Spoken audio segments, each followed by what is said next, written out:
Greetings and salutations, guys. What's up, what's glorious, everybody? As y'all can see, man, it's your host with the most, Plantu, back at you guys with a brand new gardening extravaganza and just a banger of a video. And basically what I have today is I'm throwing in perennial showstoppers native to North America that not only look good, but were super cheap and they can get at a local box store, or at least they were in stock at mine. So all of these plants I got at Lowe's Home Improvement. And the first plants we're throwing in today are these absolute beauties right here. Can you guys see those? Oh my gosh. It should be illegal for something to look this good. Okay, now the official name is the Pow Wow Wild Berry Coneflower. Now that sounds something like a slushy, maybe a snow cone flavor, a now and later, something of that nature. But either way, these dudes were half off, all right? So the retail is $6, so I got them for $3 because they looked decrepit. All they needed was some water and they were budding up. So shout out whoever threw them on sale at Lowe's, but I got 4 of them. A couple of them are in the $8 size, so they're even larger.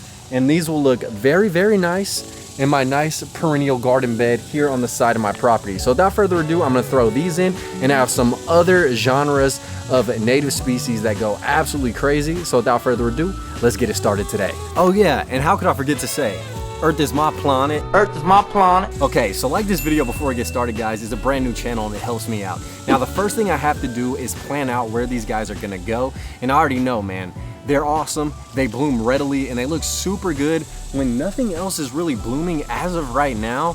But again, everything is babyish, trying to get established. So I think these guys are gonna go right along this brick wall and perform and create a nice border, all right? This is a border wall that's desirable. You heard me? Let's get them in. All right, guys, so slight little problem. When I threw these dudes where they are going to go in the garden, I realized that my garas are in the way, so I do need to move some of the plants. And what I think I'm gonna do is, because these garas definitely do attract pollinators and they're pink, so they match, and they have a completely different texture, I'm gonna line them up behind these dudes, so there'll be a nice wall of pink all in this area, and then I can clear some room so these guys have space. All right, so as you guys have seen in my last 2 videos, I've had to move a couple of these garas out the way, and thus is gardening. Sometimes you throw some things in, you need to rearrange them and make room for the show stoppers and neck breakers. So another thing I had to move was this rock rose. It does look good, but it's very thin and spindly, so I put it behind a pine tree. And then I was ready to plant my Pow Wow Coneflowers, and boy, it was easy as just sliding them in the hole.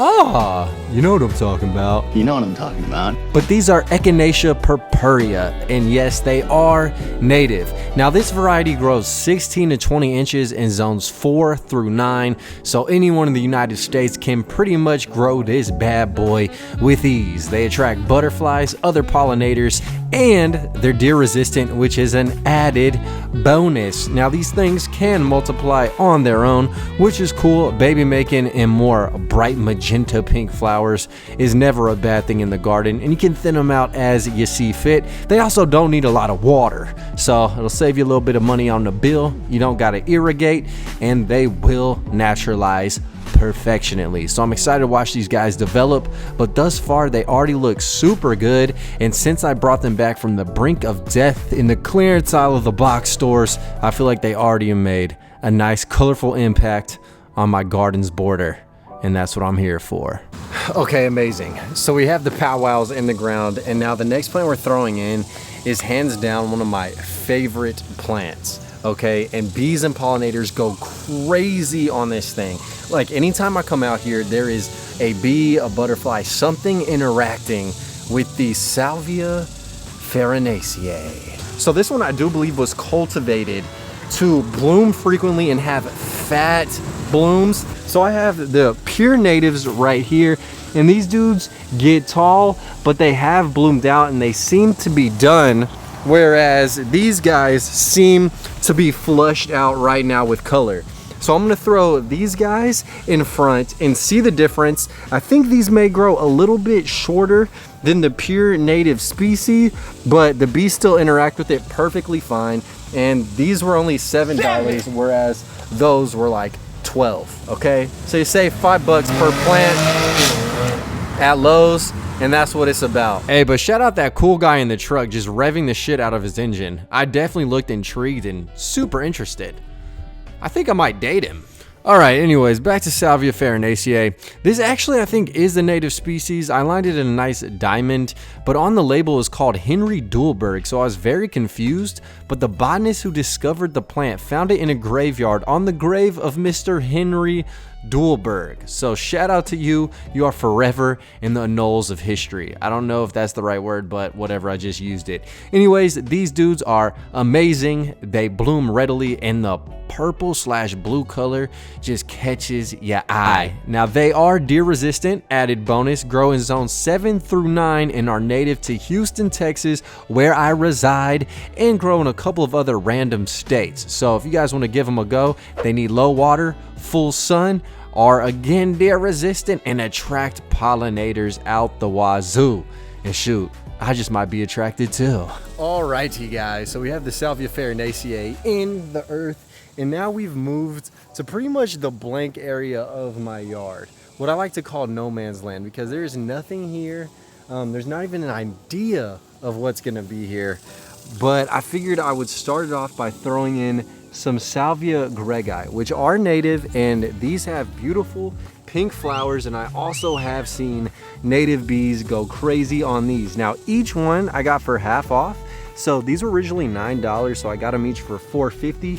Quick math. -1, that's free, quick math. But I figured I would plant 4 of them together. They're gonna grow up, form a nice thick kind of like shrub area with bright pink blooms. So let's get them in. These two dudes are almost dying, so I need to water them as well. Oh God. All right, so I'm trying my best with these guys. I saw that Salvia Gregay, or autumn sage as it also is known, is native to Texas and Utah as well, but I saw somebody growing these in my neighborhood. They do need full sun and grow up to like 2 to 3 feet tall, and they look nice and shrubbed out, full luscious. I have some in red and pink in my front flower bed, and they seem to be doing well, are a little bit leggy, and so I'm starting to think that everything might be getting a little bit too much water, and has been raining out the wazoo, which I know if you guys are on the West Coast you're jealous of. But guys, with this shift in climate, only God knows what in the hell is gonna happen. But these dudes are originally native to Texas, so I'm throwing them in, hoping for the best, and I have seen bees just hop all over the flowers, and that is what I'm throwing them in for. Some native wildlife to inspire others to plant native species and to show you can landscape with natives. Now these dudes are only babies, but I can't wait till they grow in, flush out, fill in, and form one big mass hedge/planting.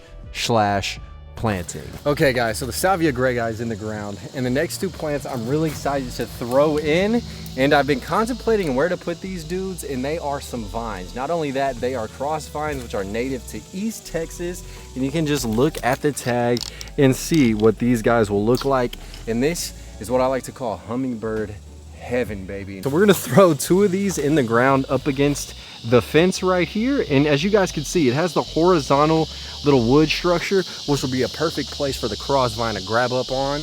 And also I had some bushes right here, but when they built the fence they absolutely obliterated them, so I think this would be a cool vine covered backdrop. It gets a good amount of sun right here, so hopefully these will percolate with a ton of flowers. Let's get them in. Known as Bignonia capreolata. Now this bad boy is super cool. I've seen it growing in San Antonio in the wild right by my house actually, and the flowers are so showy. Trumpet-like, they can grow in full sun, part shade, and typically grow in the eastern woodlands of the United States, and these dudes just look really, really cool. So I'm very excited to see them take over this whole fence structure.